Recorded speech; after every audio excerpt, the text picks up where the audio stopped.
Hello and welcome back. Tonight, I invite you to take a gentle breath and release a pressure you may not have even known you were holding. It is the pressure of perfection. Our world shouts at us from every screen, every advertisement: be flawless, be new, be polished, be permanent. It asks us to hide our cracks, to deny our age, to present a life of seamless success. And this quest, this endless striving for an impossible ideal, can be so very exhausting. But there is another way of seeing, an ancient wisdom born from the fields and temples of Japan that offers a quiet revolution for the soul. It is the worldview of Wabi-Sabi. It does not have a simple definition, for it is more of a feeling than a concept. It is the art of finding beauty in things that are imperfect, impermanent, and incomplete. It is a gentle bow to reality, an acceptance of the grace of the natural world. And before we embark on this journey together, please take a moment to like and subscribe. But only if you genuinely enjoy these videos and find value in these explorations. And do share in the comments, where does this idea resonate with you in your own life? It's incredibly insightful to hear the perspectives from all walks of life. Now, for our time together tonight, let us step away from the world of the polished and the new. Let us walk a quieter path and learn to see with different eyes. There is nothing to achieve, nothing to fix. Simply be here and allow the gentle spirit of Wabi-Sabi to bring peace to your mind. To understand Wabi-Sabi, we must first learn to listen to the stories that objects tell, stories written in their flaws. Imagine first a simple ceramic tea bowl. It is beautiful in its humility, its color the shade of the earth after a soft rain. One day it slips from a hand and shatters. In our world of perfection, we would sweep up the pieces and discard them. The bowl is broken, it is ruined, its story is over. But in the world of Wabi-Sabi, the story is just beginning. The pieces are carefully collected. A master craftsperson then painstakingly rejoins them, using a special lacquer mixed with powdered gold. This art is called kintsugi, golden joinery. When the bowl is whole again, it is not hiding its past, it is celebrating it. Glimmering veins of gold now trace the lines where the cracks once were. The damage is not a source of shame, it is the source of a new, unique, and profound beauty.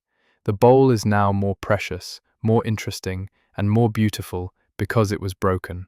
It wears its history as a map of resilience, written in gold. Now, let your mind wander to an old wooden temple, nestled deep in a misty forest.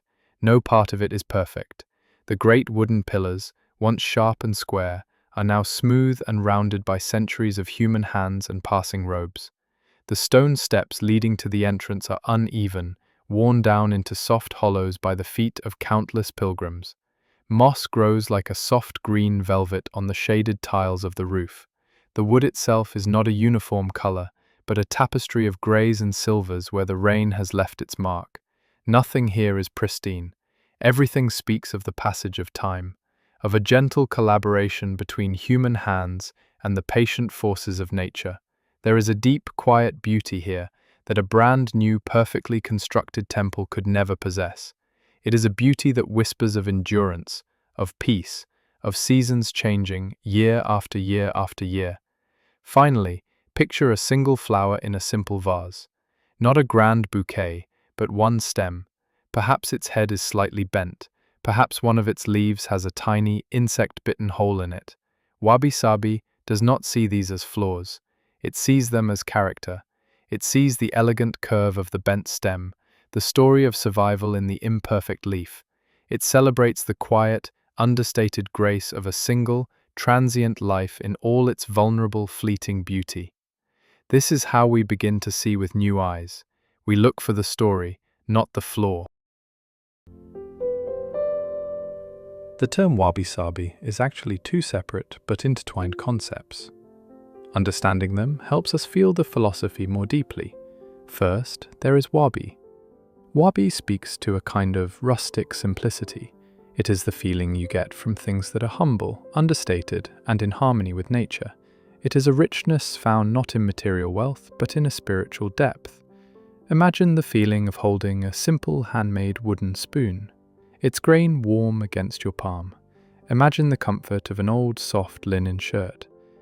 Imagine the peace of a room with very little in it, just a bed, a window with a view of the sky, and silence. Wabi is the freedom that comes from being content with less. It is an appreciation for the quiet, the overlooked, the unadorned. It is an inner state of tranquility, a recognition that true richness is not outside of us, but within. Then there is Sabi. Sabi is the beauty that comes with the passage of time. It is the elegance of aging. If you have ever admired the green patina on an old bronze statue, or the soft faded colors of an antique textile, you have felt Sabi. It is the tangible mark that time, weather, and love leave upon an object. But Sabi is also a feeling. It is a gentle, peaceful melancholy. It is the awareness that all things, including ourselves, are impermanent. It is the bittersweet feeling you get while watching the last cherry blossoms fall from the trees. It is not a sad feeling, but a deep, quiet, and profound one. It is an acceptance of the transient nature of life and the ability to find a poignant beauty in that very transience. When Wabi and Sabi come together, you have a world where a simple, cracked, aging pot is more beautiful than a flawless, factory-made one. You have a world where simplicity is richness, and where aging is a journey of accumulating beauty and character. This way of seeing offers such a gentle release from the pressures of our modern life. We are surrounded by a culture that worships the flawless. The digitally altered photograph, the airbrushed skin, the perfectly symmetrical mass-produced object, the curated social media life that shows no cracks, no signs of wear, no vulnerability. And we internalize this pressure. We look in the mirror and see only our flaws, the lines we wish weren't there, the asymmetries, the scars. We look at our homes and see only the clutter, the unfinished projects, the things that are not new enough or grand enough. We look at our lives and see only the ways in which we fall short of some impossible, polished ideal. This quest for perfection is a heavy burden. It is the source of so much anxiety, so much comparison, so much feeling of not being enough. It is a constant battle against the natural flow of life itself. Life is not perfect. Life is not permanent. Life is messy and unpredictable and gloriously, beautifully incomplete. To try and force it into a box of flawlessness is to be in a constant state of resistance. It is to deny our own nature. Wabi-Sabi offers us a kind of permission slip. Permission to be authentic. Permission to be imperfect. Permission to be exactly as we are. A work in progress, aging, changing, and gathering stories along the way. So now, I invite you to gently apply this lens to your own world.